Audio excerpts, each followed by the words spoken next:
Today on Adversity to Strength with Lee Freeman, I'm joined by Marysol James, a best-selling romance author turned international speaker and coach who now dedicates her life to helping high-achieving women heal from narcissistic abuse and reclaim their power. With a master's in international business, 32 best-selling novels and a successful global career, Marisol looked like she had it all. But behind the scenes, she was in a 6-year relationship that slowly stripped away her confidence, clarity and sense of self.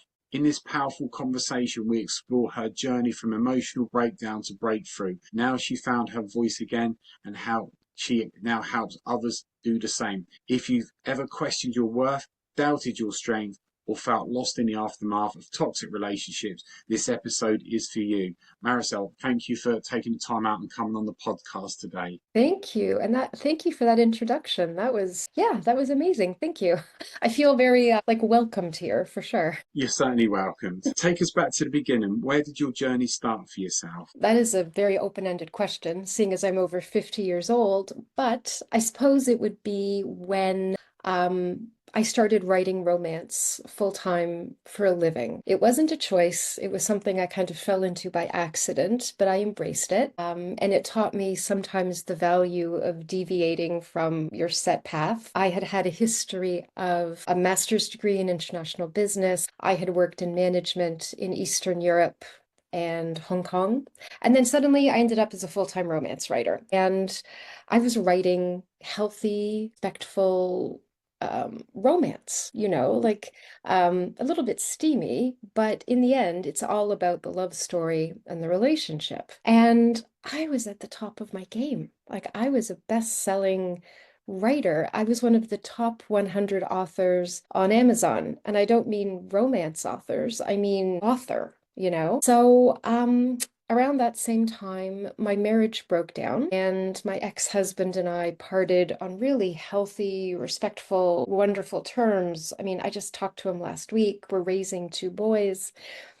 And then this man came into my life, this man who is now my ex, and he loved everything about me. He loved the fact that I was a successful writer. I was financially doing very well. I was very independent. I had traveled the world. I was a mother. There was nothing wrong that I could do. Everything about me was fantastic. And I was a very high achieving woman. Go down the box as I ticked them all. And then this guy comes into my life, and he's in England. I was in Poland at the time, and he was here in England, and we had a 2-year long distance relationship. And after the 2 years, we decided, like, my marriage was irretrievably gone. I wanted to move here to be with him, and my older son wanted to move here to go to school. So that's what we did. My son and I moved to England to be here with this man that I had been in a 2-year relationship with. And, this is the thing about emotionally abusive narcissistic relationships is the guy starts off, and I can only really speak about men, they start off as like the perfect man. It's the love bombing stage. Yes. And the idealization stage. As a therapist, I know you're familiar with all these terms. I do all the time. The guy shows up, right? And he's like the dream guy. Yeah. And you don't know it, because I had never dealt with narcissism before. I know a lot of women kind of go into these cycles and repeat the patterns, and maybe they had a narcissistic parent or whatever. That was not me. I had always had very healthy romantic relationships. So this guy showed up. I was utterly unprepared. I had no idea what I was dealing with. I didn't know the red flags were red flags. I had sort of gone through my life being resilient and motivated and goal-oriented and very open to communication and feedback. And then this guy shows up, and he was like everything I could have ever wanted in a man that I didn't even know I was looking for. It's like he filled in pieces of me that I didn't know were missing. And what I know now, of course, is that he was scanning me. You know, like that movie Predator with Arnold Yeah. Schwarzenegger, Yeah. where like they're Yeah. scanning the terrain. He was scanning me. And everything that I told him, which was like a vulnerability, because I trusted him, was then turned around and used against me. So that's how it started, was with this really idealistic relationship, like something that I almost would have written in one of my romance novels, except I never would have written it because nobody shows up that perfectly aligned with you. There's always a slippage somewhere. Yeah. But I didn't see that with him. Like I said, I didn't see it coming. So my son and I moved over here, and we moved here just before lockdown, which I'm sure didn't help matters. But next thing we knew, sort of 2.5 months into all of us living together, we were locked in with this man. And the mask had started to slip before that. I started to see weird behaviors that I thought were not in alignment with the man he had presented himself to be. What behaviors were they? Well, the big one was his reaction to things would feel very over the top, like out of proportion to whatever had happened. And I had noticed he had a temper before. Like I would notice he would, had it like a hairpin trigger sort of thing, But anything he was upset about, it made sense, because we get irritated by things, we get annoyed by things. And I had noticed that he had a really quick temper, but he had never really used it on me. He had certainly never used it on my son. And he would calm down really quickly and he would apologize and he would say, okay, I don't know, I'm just tired or whatever, I'm stressed. But once we moved in with him, the reactions just got bigger. Like he would actually rage. And then he would sort of explain why it was my fault that he had had this reaction, or it was my son's fault that he had had this reaction. And I would try to explain to him, actually, he had to take some responsibility for his reaction as an adult who has to regulate their own emotions and behavior. But no, no, no, no, no, no. It was always us. But of course, it was lockdown. And everybody, I mean, I'm sure you remember, everyone was stressed out and everyone was worried. Yeah. So, and he had his own business. He had his own small business at the time, and he was really worried about it. And so I started working for his company for free, right? Like helping out, just doing this and that. I was a writer, so I wrote letters and I wrote the terms and conditions and I wrote some copy. And then I started managing the social media. And then I ended up doing all the accounts, like all the invoicing and everything to do with the VAT and the income tax. Like it just kind of, And the second thing I noticed, besides this sort of extreme reaction to things that didn't, it felt too big for what had actually happened. The second thing I noticed was suddenly he didn't want me writing my romance novels. He didn't want me doing that. He wanted me working for his company. And again, as a high achieving woman, you're used to being a team player, right? Like you're used to supporting the team and picking up the slack here and being part of a vision. Like you see the potential in something and you help move whatever towards it. So I started working for his company. And then when I said, listen, I really want to go back to my writing because this is my thing. And, it immediately turned into, well, why don't you support me? Like, why are you being so selfish about this? Don't you know I need you? I can't do it without you. And this is after sort of a year and a half of living with a man who had become unpredictable in his reactions. So I was managing his emotions. I was trying to be a good mother over here. I was trying to be a good girlfriend over here. I was working for his business. And before I knew it, I just wasn't writing anymore. I had nothing of my own anymore. And it happened so gradually, you don't notice because Yeah. what you think is, I'm being a really supportive, loving partner. And Like then, you're giving yourself away. yeah, and one day you kind of look up and you think, like I'm in this small town, I'm trapped in this house, I'm completely isolated.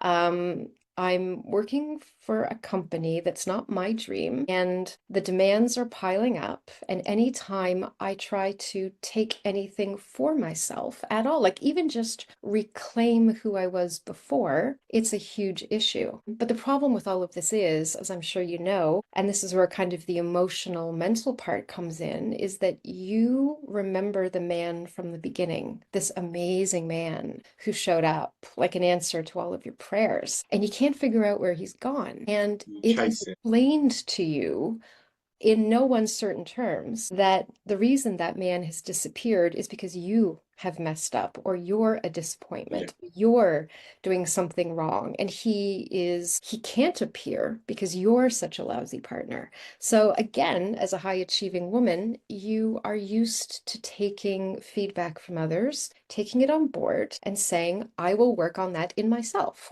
Thank you for that. One of the dangers of working from home, I suppose. So as I was saying, as a high achieving woman, you take feedback quite well and you feel like this is somebody who really loves me and this is somebody who I really love. And if they're telling me that I communicate badly or I am difficult to love or I'm cold-hearted or I'm a handful, like all these things I was told because I want or I'm selfish or I'm a bad partner because I'm not supporting his dream. On some level, you start to think, well, why would somebody who loves me tell me that unless it's true? Right? Like Yeah. you start to really think that you're the problem. And so that's how it happened for me, is that I ended up, sort of degree by degree, by step, by day, I ended up just completely isolated, financially dependent on him, emotionally destroyed. I was a mental wreck, physically, forget it. Like, I couldn't sleep. I couldn't focus. One of his favorite things to do was I would go to bed and he would wait until I was sleeping or almost sleeping, vulnerable, and he would come in and start a fight that would go on kind of 3 or 4 hours till 2 o'clock in the morning. And then he would go to bed because he was fine. And I would sit up the rest of the night just trying to process what on earth had just what set that off? Because I knew somehow it was my fault, but I couldn't figure out how it was my fault. And then I would have to get up the next day and go and work for his company. And I was expected to perform at a really high standard. And I kept showing up for him. And I stopped showing up for myself. And this went on for, I mean, I was in the relationship for 6 years, 2 years long distance, but 4 years in Yeah. it. And then 2 years ago, well, I left him 2 years ago, but it was about almost 3 years ago that I began to Google his behavior to figure out what I was doing to cause it. And when you start to Google your partner's behavior, it's kind of a bad sign. And that Yeah. was big. I came across the word narcissist for the first time ever. But my first thought was I had to be the narcissist. Like I was the issue here. And after sort of months of reading and researching, and really watching his behavior, seeing it's almost like there's a narcissistic playbook where they behave certain ways, like the flipping the script back on you, the complete lack of accountability, the picking fights for no reason so they can leave the house and disappear for hours, and then they reappear, and you're supposed to behave like nothing happened, like you're supposed to behave like everything's totally fine now. Nothing ever gets resolved. There's no way to approach them. It doesn't matter what you want to talk to them about, or, I mean, I used to approach him to talk about something as if I was preparing a legal case, like I was arguing in front of the Supreme Court. I would think about my tone, my opening sentence, my body language, my facial expressions, and it still didn't matter what I did or didn't No. do. There was always a reaction, and the word salad and the twisting, and I would end up so confused that I would end up apologizing for something. I never knew what. And it's just a lot of suspicions about kind of where he was when he wasn't with me. And then there would be these accusations that I was paranoid. Like it just, if there is a playbook for narcissistic behavior and abuse, he must have hit every chapter of it. But again, I didn't know. So I began to see these patterns. I began to see the patterns and the behaviors. And that was when I realized I really had to get myself and my son out. So it was just 2 years ago. It'll be 2 years in August. I don't know when this podcast is coming out, but it's 2 years in August since my son and I moved to another city for my son to go to college. So I've been sort of out of it for 2 years. And what I found that was interesting was that I was the one who really, really was abused. I was the one who ended it. I mean, he got on his knees and cried and begged and, but for the first time, I didn't say, okay. I didn't say, we'll try again. I didn't say, all right. I stuck to my guns this time, and my son and I left. And he was immediately in a new relationship, which Yeah, it I will be, of suspect, yeah, course. immediately. I mean, Yeah. immediately. He Known as a moved. new supply. Oh, the news supply was, I'm sure, in the background for a while, but even if she wasn't, somebody was. Yeah. So he moved into a new relationship immediately. I mean, they were engaged within months, they were living together, and although I was the one who had ended it, and I was the one who knew, like the blinders were off. I saw it for what it was. I was the one who ended up kind of in therapy because I Yeah. couldn't cope with anything, and he's swanning off happily to a whole new relationship in life, which I'm sure you see this a lot with your clients, is it doesn't make you feel like you were right to end it. It makes you question even more if you made a mistake by ending it. Because how can there be something wrong with them if they're already in a new relationship, whereas I'm sitting here disintegrating? So Yeah. it's it's such an emotional toll that it takes on you and mental, like you don't know what to believe anymore. So what I did was I ended up with in some really, really good therapy with a narcissist informed um, therapist, which is really important because traditional therapy with somebody who's never been through it is really hard to get a handle on it. And then I realized that I went back to romance writing. I've written 3 books since leaving him. I'm up to 32 books now, working on number 33. But I realized that so many high achieving women are struggling with this because we're supposed to know better. There's a level of shame of, well, you're so smart. How did you not see it coming? Why did you stay? And so I started developing a program. I started doing master classes and speaking about this. And now I have my own clients who are all high achieving women who are recovering from narcissistic abuse. And there are so many of us. Yeah. And we've all had the same experience one way or the other.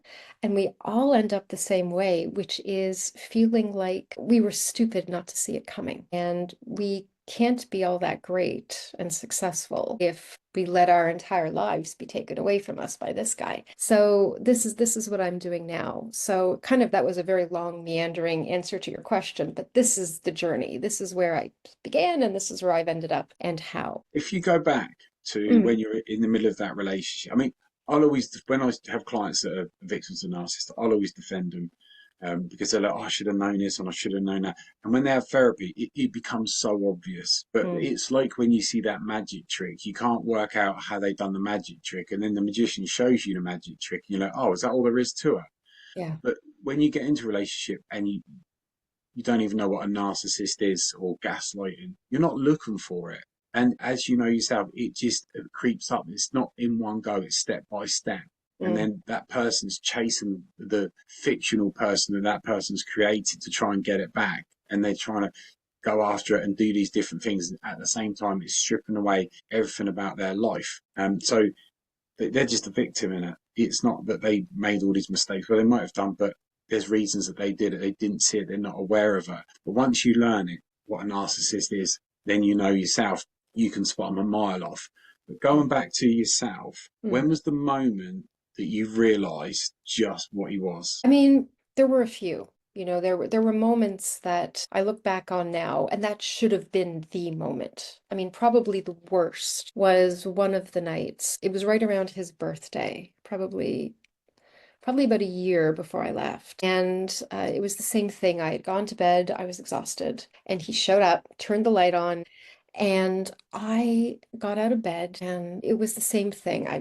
I went down the stairs so that my son, who wouldn't hear us talking or arguing or whatever, and he just was going on and on and on. And I was so exhausted and I was so beaten down and I was so angry because what happens is you don't express your anger. You don't express anything because it's not safe. And this one night, honestly, I just completely snapped. I just lost it. And I'm sure you know it's called reactive abuse, where you're actually reacting to the abuse. And I had never done this before. Like I would try to stand up for myself, I would try to push back, and he would just talk over me, shout over me, physically block me from leaving. He would get very intimidating physically. He would throw things. He was big into throwing tea mugs kind of behind me or around me.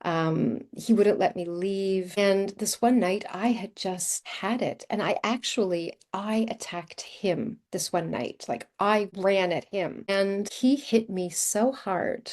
that I passed out on my feet. Like I was unconscious before I went down. And I hit the radiator, demolished my right shoulder. Like it's still not right. It's permanent damage. And when I came to, he was actually strangling me. He was on me, strangling me. And I don't know why he stopped or how I didn't get him off me. He certainly did it himself. But can you believe that after this, I stayed because I was the one who attacked him first. So I didn't know that what I did was called reactive abuse. And I didn't know that what I did was an incredibly healthy thing because I was finally reacting to something that was so unhealthy and dangerous. The way I had done it was inappropriate. But I ended up apologizing to him for it because I felt like if I hadn't lost my mind and reacted the way I did, then he wouldn't have hit me. I wouldn't have had my shoulder destroyed. He wouldn't have strangled me. I wouldn't have the bruise on my face. It's just amazing how we can take it on ourselves. We see it as our fault because we're so conditioned by that point to be in the wrong all the time. So I wish, honestly, Lee, I wish I could say that that was the moment, but it wasn't because I was still unable to see the patterns. All I could see was that I was in the wrong again. Like I had done the wrong thing again. I can honestly say that the moment was when he went out somewhere with my son and everything was fine. It was like a Saturday morning or a Sunday morning, and he and my son went somewhere and everything was great. We had had coffee, we'd had breakfast, they left the house, everything was great. He came back. And I could tell from the look on my son's face that something had happened. Because his other favorite thing to do was to get one of us in the car trapped and then start to rage at us when we couldn't get out of the car. Right? So my son walked in and I thought, oh God. And my ex walked in and he was in a towering rage about something. Like somebody had cut him off on the road or somebody had, like my son had said one thing that set him off or like, I don't know. I don't know. But he walked in and he'd left the house. Great. Everything was fine. And then 3 hours later, he walked in and it was the end of the world. And he was raging and he was just going on. And I looked at him and for the first time ever, that when he was behaving this way, I didn't feel anything. I didn't feel afraid. I didn't feel upset. I didn't feel like I had to manage the situation and try to control it and, de-escalate it. I felt nothing, like nothing. And I just stared at him and I just thought, I remember thinking so clearly, this is my life and this is always going to be my life. This is it. Like this moment is my life as long as I'm with this man. And I didn't know it, but that was when I knew because everything I did after that was about finding out more of what I was dealing with, really seeing the patterns, starting to gray rock, like giving him no reaction at all, ever, which infuriated him more. But at least I knew that that's what I was doing. And I started making plans to move to where we are. I got my son into college here. I found a place to live without telling him. I signed the lease. I started writing again and secretly saving money because I didn't have any kind of financial support, right? So that was the moment that I knew I had to get out. Not the moment where he beat me into the ground and strangled me, but that moment. And I feel like every moment led me to that moment. But I can honestly say that the moment that I really knew, there was nothing extraordinary about that day. And I think that was the problem. It was the moment where I realized that this was my life and it will always, nothing is going to change. And there's something powerful about realizing how in this situation you are. That it doesn't matter what you do, nothing is going to change this situation because this person doesn't want to change the situation. It's everyone else's fault. But they're so insecure, they're so fragile that that's why they overreact. It's everyone else's fault. And if it is their fault, well, you made them do that. So it's still your fault there. There's no accountability, there's no empathy. And I've never had a narcissist come to therapy. Survivors, never actual narcissists. Isn't that what they say, that narcissism is the disease where the victim ends up in therapy and the perpetrator ends up in a brand new relationship with supply? Yeah, it's true, but it's just not healthy. Some of the best work I've done with clients are ones that's just come out of a relationship because they're focusing on themselves. Whereas a narcissist, they're so insecure, there'll always be people hanging around. There'll always be a replacement there. And they'll try and go back to an old ex-partner if they can, as you know, there as well. Mhm. How did you break the news and tell him that the relationship was over? It was actually, I wrote an email. It was more for myself that I wrote Yeah, it, kind of breaking it off with him. And I had never done that before. Like anytime I had tried to break up with him, it was really reactive. Like, I'm out of here, I've had it, I can't do it anymore. And then he would like cry and beg and whatever. And this one time I actually wrote it all down, which was really enlightening to me. When you actually write it down, like this is how I feel, and this is what's going on, and this is why nothing will change, and this is why I'm doing this, and this is suddenly it just becomes incredibly almost third person in a strange way. It kind of removes you from yourself, and you're reading it just on a screen in black and white. So I wrote an email, and I never sent it. I just wrote it, but it clarified my thinking. So when he came home, I was sitting at my desk and he was standing and I just told him, I just said, listen, this is what I'm doing and I'm taking my son and we're going and it's done and I don't want this anymore. I don't want this life anymore and we don't make each other happy and that's it. I basically presented it as this is what's happening, like a fait accompli. This is done. And I kid you not, he fell to his knees. I mean, he dropped. Like a potato sack, you know? yeah, I just dropped, and the tears, and the snot, and the drama, and the wailing, and he wrapped his arms around my calves and like put his head on my lap, like the whole, you know what I mean? And begged and apologized and cried. And he had done this before, not quite to this extent, but I had seen it before. And it was the weirdest thing because usually when he did it, something in my heart kind of constricted, like tightened up, you know? And this time it was just nothing.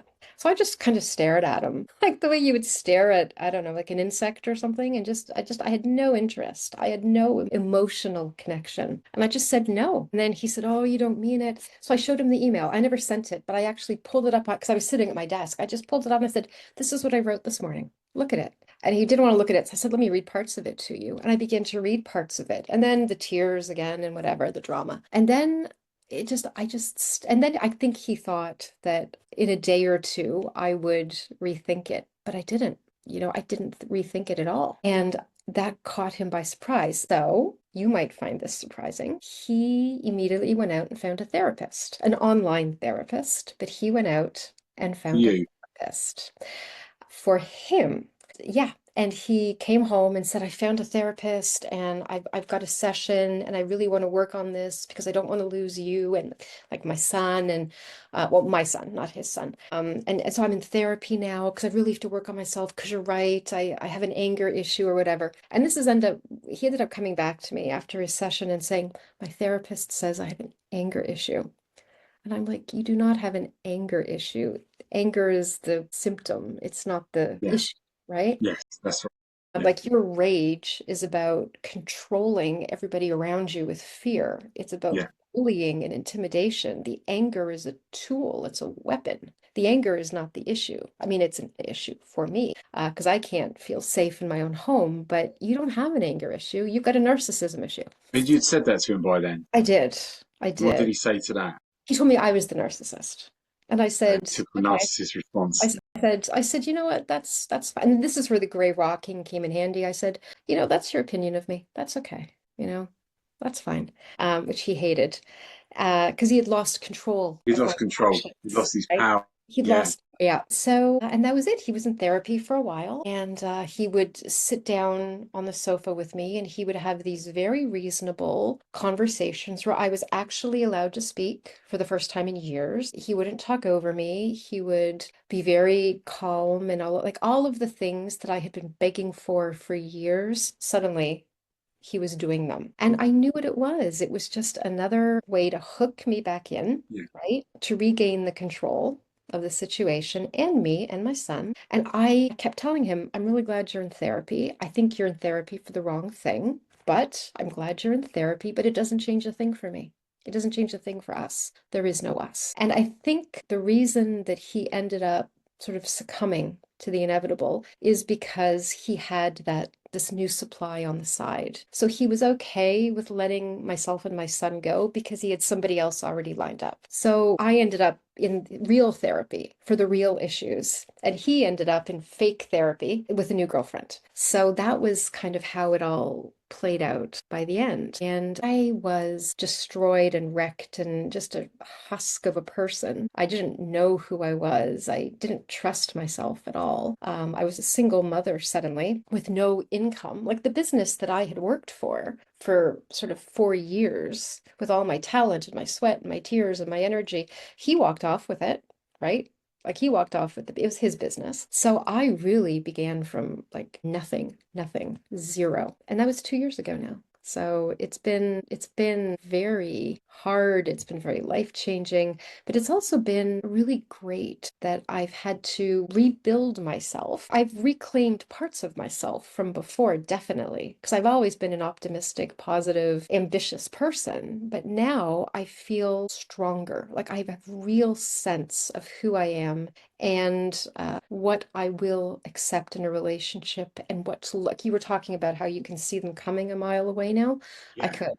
I mean, he's my first narcissist and he's going to be my last. This will never happen to me again, ever. it won't. It would have to be a choice, and one you're never going to make because you know Exactly. what to look for. They're so predictable. And the red flags and the alarm bells, they're there at the beginning. They're Oh, there. yeah. They're, they're, Like they're, they're there. if I had known about love bombing, like the problem is that it looks like romance, it looks like passion, it looks like, but what it is it's intensity, it's not intimacy, and it moves so fast Yeah. that your prefrontal cortex can't actually process it, Hasn't which is got time part to of think. the game Yeah. where they overwhelm you with all this passion and emotion and promises and future faking. And, he said, I love you the first time he ever met me. Like we'd been chatting for 6 weeks, like text and phone or whatever. But the first time he met me, he said, I love you. And that was a red flag, but I didn't recognize it as such. So yeah, that was a huge red flag. And it's one of those things where I feel stupid for not seeing it, but Not you looking for it. know And, what you and don't know. whether it's like, I've had a really lovely podcast guest and she's telling her story. I've had two really lovely ladies telling me their stories about narcissists there, both authors as well. And they say the same thing that if they're coming out of like, or one of them was, coming out of a relationship that wasn't working, passion had gone and the chemistry, and then somebody comes along and fills that void, telling you all these nice things. If you don't know any better, you're not going to turn that down. And they mirror you. So we're soulmates, and it's easy to get carried away in it all. And then you just wake up one day and it's like, who's this person? What happened? Mm. And once you know what to look for, it's very standard there. And unfortunately, it takes around 3 times longer to recover from a narcissistic relationship. It's not a normal breakup because like No, with my ex-husband, that was a normal breakup. And we were together for 20 years and we have 2 children and we were married. And the recovery from that was like a breeze because it was done in a respectful, adult, mature, honest way with some integrity. And I knew who I was dealing with. Like I knew that man and he knew me. But with the narcissist, I think one of the reasons why the recovery is so long is because you realize that you never knew this person. Like they never existed. And that's right. you realize that you have been sleeping with, having sex with, in love with, in a vulnerable with someone who is a complete stranger. Like I Yeah. might as well walk out on the street and bring a guy home and move him in and have sex with him and start telling him stuff about my childhood because that is what I did with my ex. That is how much of a stranger he is. And you would never do that. Like I'd never walk down the street and bring some random guy home, but that's kind of what I did. And that is horrifying to recover from. It's like when you see them documentaries about a serial killer, and Oh, then there's the yeah. wife who had no idea about what her husband done. He's led a completely different life to what he was at home, and it's very similar because narcissists on the outside can be likable. People are like them. They get their story out first, but one of the real warning signs is that all their exes were psychos. Oh yeah. I mean, I know I'm insane. I mean, I Yeah. know I know I'm insane in his story.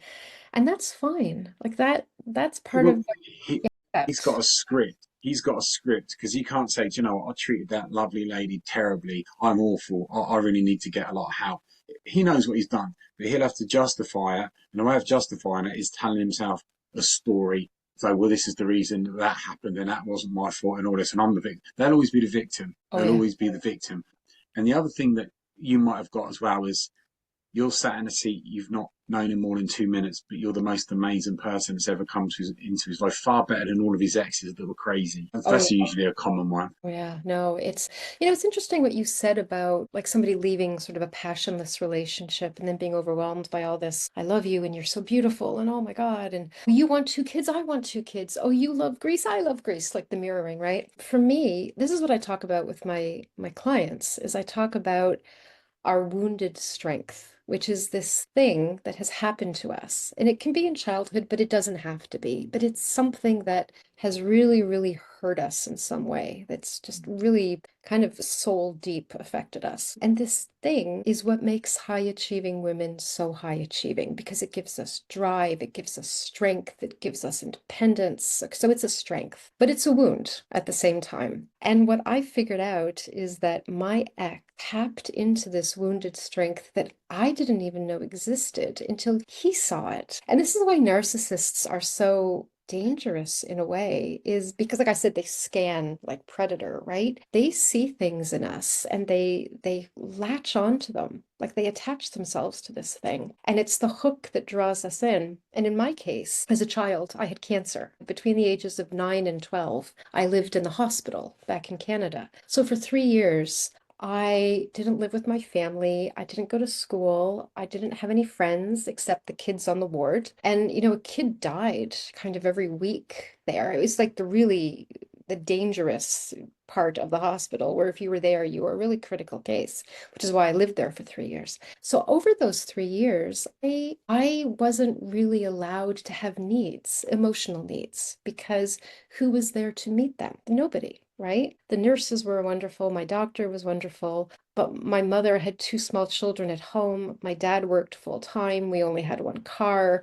I was on my own a lot. So when I say this is a wounded strength, it is, because I learned to be very resilient. I learned to be very tough. I went to school in the hospital, so I figured out how to make academics a priority. I didn't lose a minute of school, even though I was having chemotherapy and surgery, So I became a very driven, hard-headed, emotionally resilient woman. I left the hospital at the age of 12.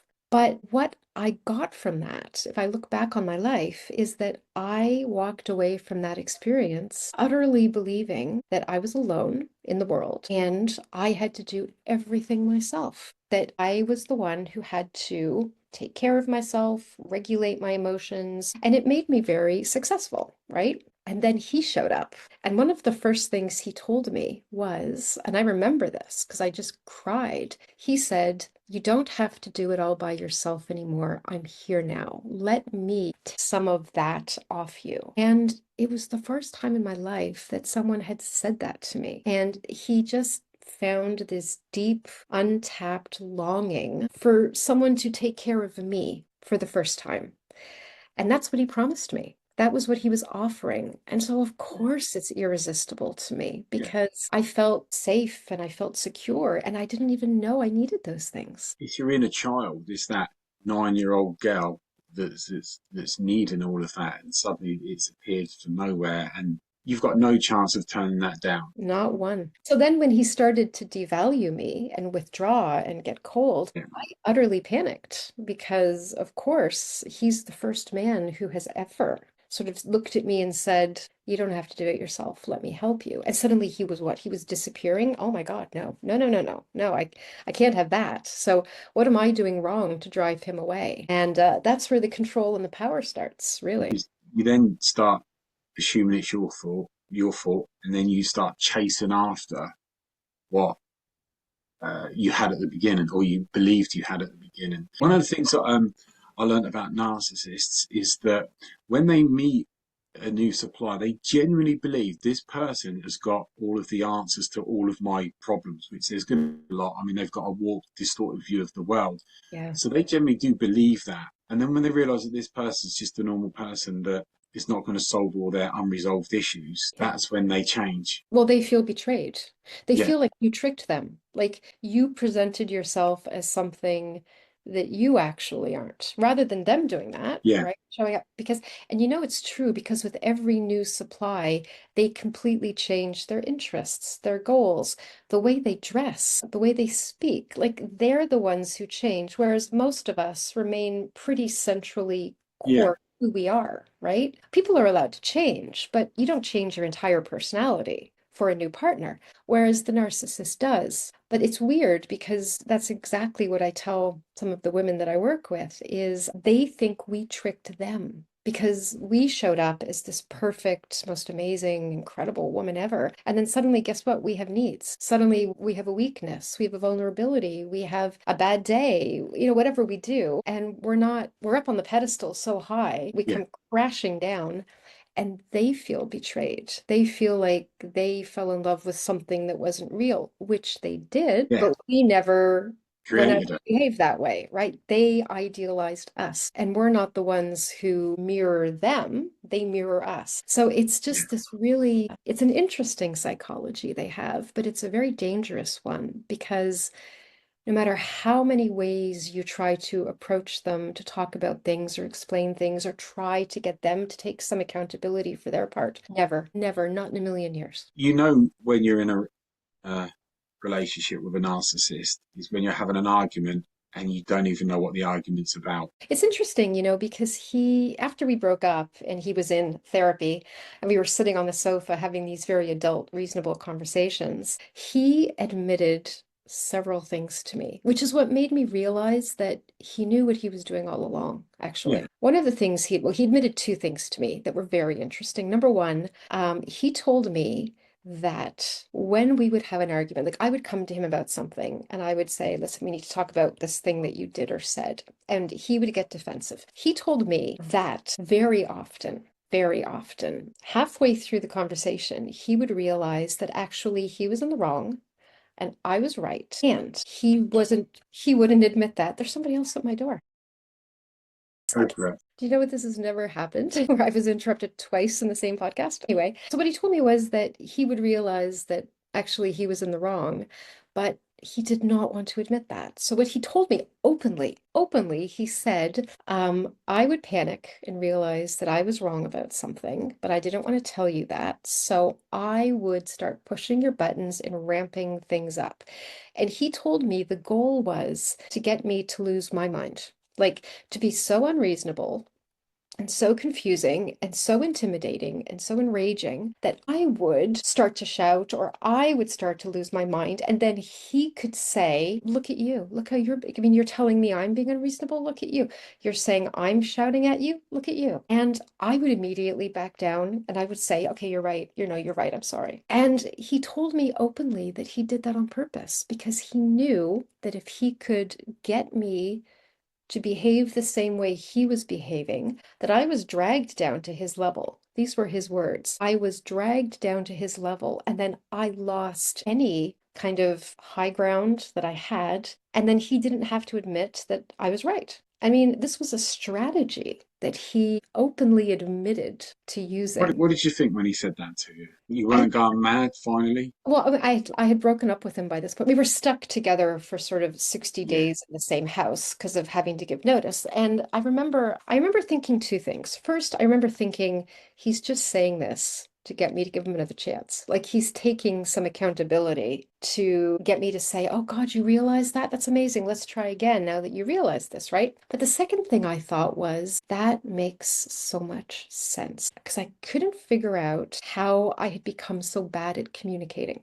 Like, I couldn't understand how I had gone years traveling the world, working in foreign languages, navigating different cultures like in Asia and Eastern Europe. And I had somehow always been able to not always agree with people, but at least understand what they were saying and be able to express myself really clearly. And yet with him, I felt like there was no communication and I couldn't figure out what I was doing wrong. So when he told me that, I thought that makes sense. He didn't want to communicate with me. He wasn't No. trying to communicate with me. He was No. trying to be right and win. And I remember saying to him, why didn't you just say, you know what? You're right. I'm going to go walk for an hour, clear my head. Okay. Let's come back and talk about this in an hour. I said, why didn't you just say that? And he said, because I wanted to win. I didn't want you to win. It's his basic insecurity and lack of self-esteem, self-worth, and lack of confidence, probably from his childhood. Mm. Because if you're right, that means he's wrong, and then that means inside he could shatter into 1,000 pieces, and he Well, can't yeah, have that. So that's it why was amazing. accountability there. See what I mean? How predictable it is. Well, and it's interesting because the second thing that he told me that was really interesting, and it goes back to that night where he hit me and strangled me after I flew at him. We talked about that night only a couple of times. The second time, the first time was the day after when I apologized for starting it. And the second time we talked about it was one of our very adult sofa conversations after I had broken up with him and not back down. I asked about that night because I said to him I was completely out of control. Like I didn't even know what, like I just snapped. Like I felt crazy, you know? I said, is that what happened to you? Because he never laid a hand on me after that. Like he was physically intimidating and he would throw things, but he never again hit me, nothing like that, right? I said, is that what happened to you that night? And he said, no. He said he was completely in control of himself that night, but he did what he did to regain the upper hand. Basically, he told me that everything he did in the relationship was to shut me up, keep me down, push me away, get me to do what he wanted me to do. And he would sort of he had a whole bunch of tools in his toolbox. And that night, the tool was literally putting his hands on me and shutting me up by knocking me out and then strangling me. And he said that he knew from that point on that I was completely under control because then I understood that physical abuse was officially on the table, that he would go there. And he had never gone there before. And he said, my knowing that was enough of a threat that if I started acting up, he would just have to take a step towards me and I would immediately. And he was right. He was right. That is what happened. So it's interesting to me that he so openly admitted to the manipulation and he saw nothing wrong with it. I mean, he said he did because he said that his therapist told him his anger was getting the better of him. But what I understand fully is that this was part of the narcissistic mindset where you have to be in control no matter what, and you don't take accountability ever. So Yeah. even if you openly strangle your girlfriend to regain control, that's okay. That's okay because you always have to be the one in control. So And when it, that's yeah, sorry. shocking. It's shocking. It's shocking the view from a narcissist. I mean, I've got books on a narcissist, and obviously for victims of narcissism as well. But to him, when even though you already know it, they're telling you they know what they're doing. I mean, Mm. when he admitted all of the things that he did you ever ask him why? Yeah, I did. And it just, his big answer always came down to he had to win. I mean, the winning was the big thing with him. He had to be right. He had to be the one that had the final word. So Yeah. for me as a therapist, my brain's automatically telling me this guy, no self-esteem, doesn't believe he's good enough, and that's probably from a child criticised by parents sort of thing there as well, which has given them a distorted view. Because if you're having an argument with someone, Mm. nobody wins an argument. You both lose. And so if you're trying to win an argument, okay, well, what have you got at the end? Because an argument, I mean, we've all had arguments. It's meant to be two people that are trying to come to the positive solution. When you've got like a narcissist that has to win, it just shows you how fragile they are, how insecure they are, that they won't take the accountability and go, yeah, I'm sorry, I was wrong on this. They will fight forever to go, yeah, I won that one, just to try and maintain some level of self-esteem, which is minimal anyway. Well, it was interesting because we would have these arguments and then we would sit down after. Like it would go scorched earth. It didn't matter what we were talking about. It had to go scorched earth. It had to go nuclear. He had to threaten to leave. He had to threaten to kick me and my son out, whatever. It was never just a conversation, right? It always turned into something huger. And afterwards, he would apologize, but it wasn't an apology. It was something that he would throw out there in order to get me to apologize. And if there was legitimately nothing for me to apologize for, because sometimes it is possible in a conversation for someone to be completely in the wrong. Yeah, of It doesn't course. happen often, but it can happen. So he would do something that was so, so inappropriate. And I would want some accountability and some recognition, and I would definitely want an apology. And he'd kind of say, fine, whatever, sorry. And then he would say, and what about you? And I'd be like, well, what about me? And he's like, well, what about what you did? I'm like, when? He's like, oh, 3 weeks ago when you did that thing, or last year. And he would have this laundry list of sins that I had committed, some legitimate and some completely fabricated. And every time I was able to pin him down enough that he had no choice but to take some accountability, rather than owning it and saying, okay, he would immediately say, and now let's talk about what a terrible person you are, which is something else the narcissist does, is it always has to be what about youism. It can never just be I behaved badly and I am sorry and I am going to do this to change. It has to turn into fine, whatever. I guess I'm a horrible person, but you know what? So are you. And next thing you know, you're on the defensive for things you did 6 months ago Yeah. that you've already talked about. I mean, he just had this list of things. I mean, it was almost like rewind, play, rewind, play. He would Yeah. just go through them every single time. He knows he's in the wrong, and then Yeah. he's trying to do tit for tat. Yeah.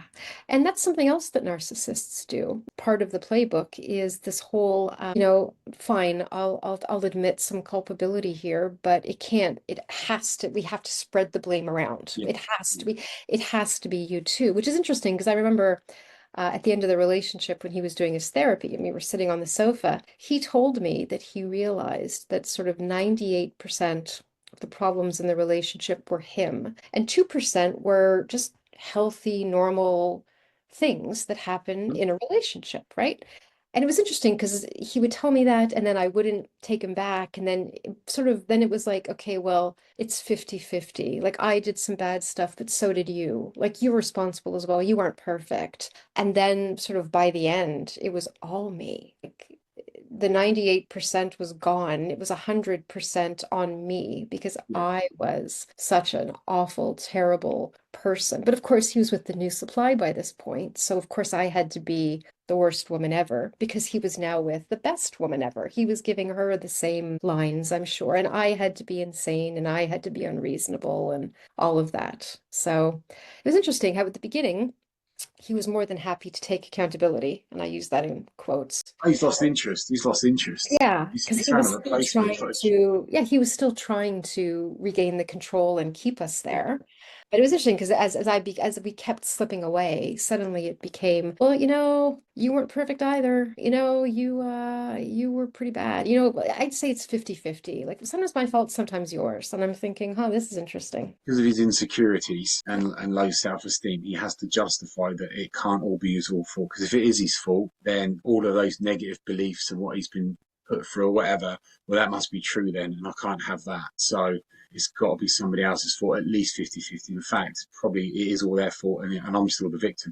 And it's funny with narcissists is that it stands out so much when you look around in their past history that whatever they tell you, they are always the victim. It could be 20 years ago. No matter what circumstance, they're the victim. And that's what really stands out as a big red flag. It's interesting because I mean, and he was interesting because in the beginning, he would tell me about his exes and he would tell me how I'm so not like them and I'm so different and I'm so this and I'm so that. And then he would start the triangulation later on when we were doing the devaluation. I would do something and he would say, huh, you're just like Kimberly. Or, huh, you're just like whoever. Or, huh, Yeah, yeah. you're just like my ex. And I'd said to him, I remember clearly saying, you told me I was nothing like her. You told me I was the exact opposite of her. He's like, well, yeah, I thought so. And I remember at one point we were having one of our arguments and I said to him, the only common denominator in all of this is you. Like if I'm behaving the way that all your exes behaved, I'm starting to understand why. Because maybe you make women behave this way. I mean, this was by the end. And I even said to him, because one of his exes, apparently, when she left him, she just didn't say anything. She kind of like packed bags while he was at work and just left. He came home and she was gone. And I couldn't do that because we were trapped in this lease for 2 months. But I remember saying to him, I know why she did that. I understand why she did that. And I said to him, I wish I could have done that because if I could have avoided this long, drawn out nonsense, I would have. I said, and frankly, you're kind of terrifying when you don't get your way. So I can see why she packed her bags and walked out. Like I get it. And I remember, and just the look on his face when I said that, because it was just, and then he said, well, so you're just like her. I said, well, or you've made me just like her. You've put me in the same situation she was, and I understand where she came from now. So when you first told me the story, I felt terrible for you, but now I give her a high five. What did he say when you said that to him? It just, I mean, we were at the point where it was long over and there was Yeah. nothing more to be gained. And he would get angry and I would just tell him, listen, you can get as angry as you want, but like it just confirms everything that I've told you.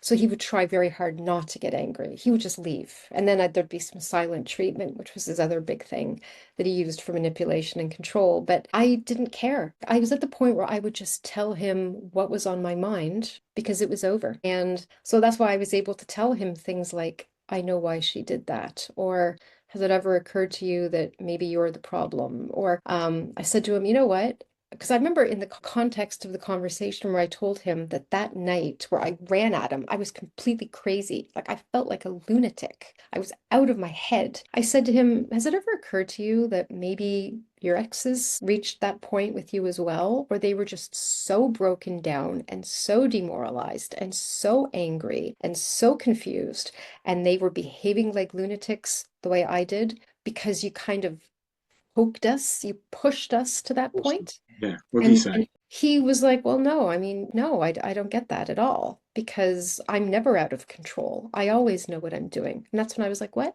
Really? It's even worse. It's worse, yes. Even worse.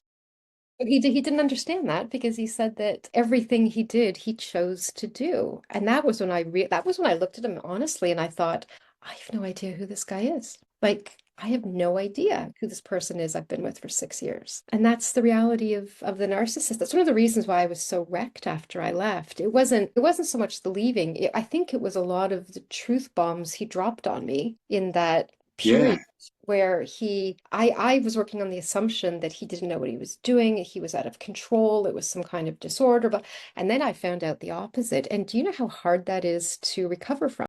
Imagine very.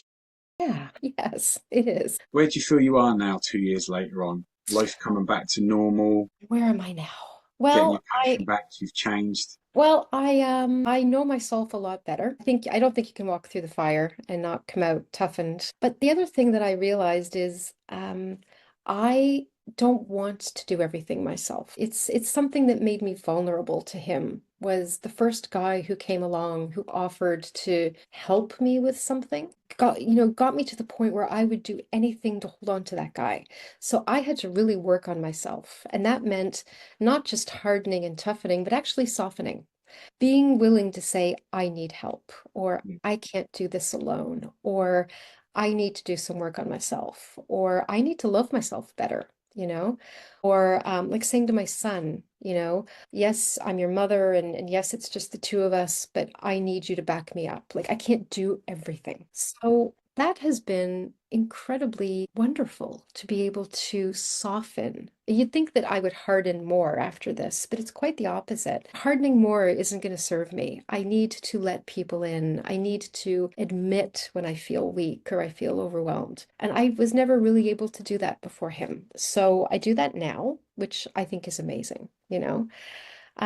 And I love being able to work with women who were me 4 or 5, 6 years ago, because when I talk to them, they know I know, Yeah. and they can tell me anything, and I will believe them. And I know they're not crazy. They don't know that, but I know that. So there's something so beautiful about being able to give back. It almost feels like being there for them in a way that nobody was there for me. And this is part of the softening as well, is the serving and the giving and the connection that I didn't have before. Yeah. And yes, I'm back to writing. So I'm back to writing healthy love. And the big thing is I never shut up. I mean, he shut me down for 4 years. I never said a word. I wasn't safe. I remember telling him many times I never got to finish a sentence in a conversation. And since then, I come on these podcasts and I don't shut up at all. And no one's ever going to shut me up again. I Uh, realized how important having your voice is. yeah. I mean, these podcasts are probably a form of therapy as well. Get a chance to make up for lost time. It's been so interesting having you on there, fascinating. I Yeah. admire your strength, your courage. I'm so pleased you got through the other side there and you're empowering other women there. And it's all for what you went through, but you certainly have come out stronger there as well. And so many people that will listen to this will be able to relate to your story because unfortunately your story is a very common, almost like for like story there as well. And also there's the inspiring part of you managed to have the strength to get out of that and then to go on and help other people out. So I think that's amazing there, Marisol. Thank you Thank, very much. thank you for having me. And it's interesting, you're the first therapist I've ever spoken to. So there wasn't a whole lot of need to define, things. Because when I say devaluation, you're like, yeah. A lot of the podcasts I go on, I have to explain what it is. So it's interesting having a conversation on this level as well, because you've seen this up close so many times, I'm sure, that nothing Yes. that I've said has surprised you at all, unfortunately. None of it, because Mm. it's so predictable. I mean, you can be shocked when you hear the story, and it's not nice to hear, whether it's as a therapist or just doing a podcast, because you don't want to hear somebody going through pain. But it's so standard. It's like with whether it's through not a victim who's come to me from a narcissistic relationship, or they've been trauma in their lives. Sometimes I say to them, if you've been through, did this, and this happen? They're like, oh, were you there? It sounds like you were there. How did you know all of this? How do you know this? This is exactly what happened. Like, well, if you have got somebody in your life like that and they treat you like that, this is what's probably going to happen. It's Mm. very standard. It's always interesting to listen to somebody's experiences there, but with narcissists, they're just so predictable. There's nothing that Have really you sort of surprises. have you ever heard of a narcissist sitting down and openly admitting to their victim what they did, the way that my ex did with me on those sofa talks, as I called them? I don't think so. Not to that level. Usually, if it's like clients that's come to me or I'm reading about somebody that's been in a narcissistic relationship, once they got the chance to get out, they get out almost never to return. And the last thing they want to do is have a conversation with that person. They just want to get as far away. So, and from my experience, the vast majority of narcissists won't admit to what they've done with what he's done by admitting everything. I think a lot of it is almost he's kind of proud of what he's achieved. At the same time, he's trying to tell you what he did in the hope that it might hook you back in there as well. But there will still be like a caveat to it. There'll still be an asterisk. It's not just telling you 100% there it is. There's going to be certain things attached to it there as well, which you were aware of. It felt very sort of last ditch, sort of, I'll His admit last all of ditch. these horrible things that she's accused me of all this time. And if I tell her she was right and I tell her that now I realize I can change, she won't go anywhere. And it didn't work out that way. Like he kept kind of upping the ante with the confessions. Yeah, They got more and more large and risky for him. They had the opposite effect on me, where all they did was really show me how right I was. yeah, it Yeah. just reconfirms. One final question I always ask my guests is if there's a particular song on their journey, whether it's at a particular time or just the journey in general. And I'd be fascinated to know what your song is there, Marisol. Yes. Probably the song that most sums up my life, all stages. It's called The Story by Brandy Carlisle. And it is a beautiful, beautiful song about how you go through life collecting your stories, good and bad. But unless there's somebody to tell the story to, these things just stay inside of you. And they're not meaningless, but the whole point of living is to share. It's to Yes. connect. It's to have Yeah. deep emotional ties. And so when I look back on my story, the story of my life, and I think about all the things I've done, like all the traveling to India and Bangladesh and Cambodia by myself and running a magazine in Warsaw and being a mother and surviving narcissistic abuse, there's no sense having lived this life, this story, unless I tell people. So it's something else that when I come on these podcasts, and like I said, I never shut up, it's because I really want to have people I want to bear witness to other people's stories, but I certainly want mine seen Yeah, and heard as well. So yeah. it's a great song for me. Do you know it? I don't. I don't. Okay. Is it a new song? Is it newish? No, God. I mean, Brandy Carlisle, I think it was on her album from like 1990, like let's say 2000 or something. I mean, it's not a recent song, but Even 2000's quite modern for me. I think I'm stuck in about the like the mid 90s somewhere. I think the album is called like Dancing with the Ghost or something like that, but or Giving Up the Ghost. But this song is just every time I hear it, I just kind of think, yeah, you know what? Like the stories don't the lyric is something like these stories don't mean anything if you've got no one to tell them to. So it's one of these when I'm talking about my softening since leaving my narcissistic ex, this is part of it is sharing the stories, being vulnerable, talking. Because what's Yeah. the point of having all these things behind me if I don't share them with anybody? I totally agree. I totally agree. I will have that added in the links for people to listen to, along with any of your other links that you want included there as well. Marisol, thank you so much again for your time and coming on the podcast today. Thank you. Sorry about having to leave twice to answer the door. It's never happened before. Worries, it's not a problem. I'll let it all out. Don't worry. Okay, great.